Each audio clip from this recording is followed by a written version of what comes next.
Hi friends, இந்த back guess பண்ணீங்கன்னா princess back கரெக்டுனா இது பிரின்சஸ் பேக் இப்படி போட்டுட்டே போகலாம். உள்ள வைக்கணும்னா நோட்டு எல்லாமே வச்சுக்கலாம், எழுத லிப்பேல் பண்ணி.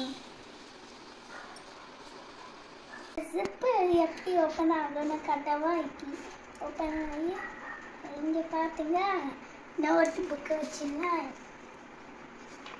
ஃபிட் ஆகாது திங்ஸ்லாம் வைக்க முடியாது.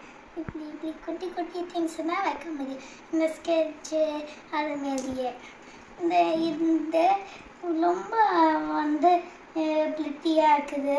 இது குட்டியாக எவ்வளோ அழகாக இருக்குது. அது க்ளவுன் வச்சுருக்கு, அது கால், அடுத்து ஸ்டார் ட்ரெஸ், அது ஷூ, கால் குட்டி கை குட்டி எல்லாமே குட்டியாக அழகாக இருக்குது. உங்களுக்கு இது பிடிச்சிருக்குன்னா வாங்குங்க, அதை லைக் பண்ணி சப்ஸ்கிரைப் பண்ணுங்கள். நாங்கள் வீடியோ பிடிச்சிருக்குன்னா பாய்.